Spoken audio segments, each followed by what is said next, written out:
Saat ini ada stigma yang diarahkan bahwa saya dibiayai oleh oligarki, disponsori oleh oligarki.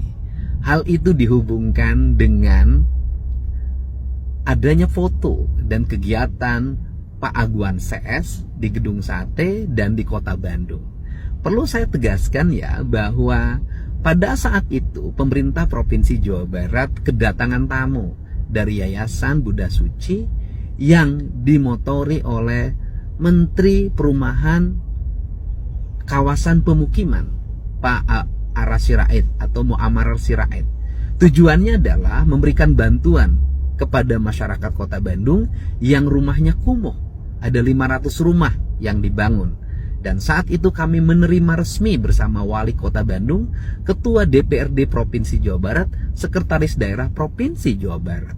Kemudian setelah itu saat saya berkunjung ke Takokak, Kabupaten Cianjur bersama Bupati, saya pada waktu itu meresmikan masjid, yang masjid itu dibangun oleh Yayasan Arta Graha, dan di situ pasti pemiliknya adalah Pak Tommy Winata.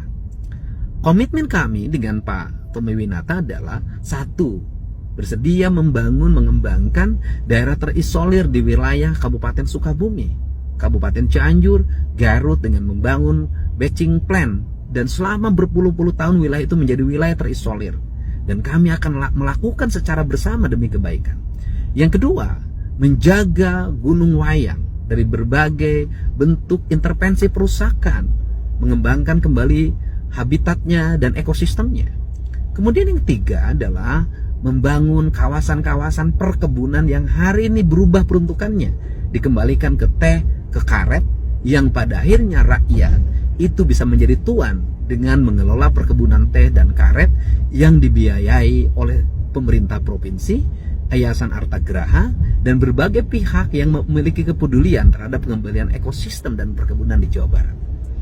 Perlu saya tegaskan, sebagai gubernur, saya terbuka berhubungan dengan siapapun.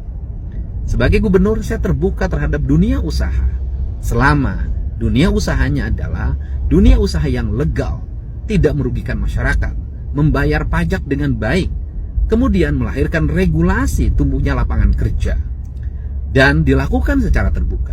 Dalam pandangan saya, tidak mungkin pemerintah tidak berhubungan dengan dunia usaha.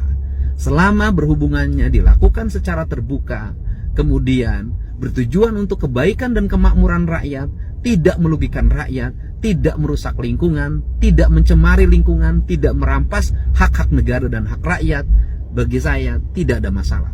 Lebih baik jadi pemimpin yang melakukan hubungan dengan kalangan pengusaha, di YouTube-kan, di TikTok-kan, di IG-kan, dilihat di media sosial secara terbuka apa yang dilakukan, dibanding dengan mengaku orang yang anti oligarki, seolah-olah berhadapan dengan oligarki, tetapi saat pemilu di belakang layar timnya mendatangi oligarki meminta bantuan untuk dana kampanye, atau di saat pemilu menggunakan fasilitas pesawat jet pribadi untuk kegiatan kampanye, padahal jet itu milik oligarki.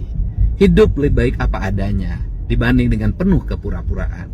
Pemerintah perlu dunia usaha, dan pemerintah harus bekerja sama dengan dunia usaha untuk kebaikan. Yang tidak boleh itu adalah melakukan tindakan-tindakan kotor yang bertentangan dengan kepentingan rakyat, kemudian merugikan rakyat, kong kaling kong dalam pengelolaan pajak. Itulah yang dilarang oleh negara. Mari kita bangun negeri ini dengan baik.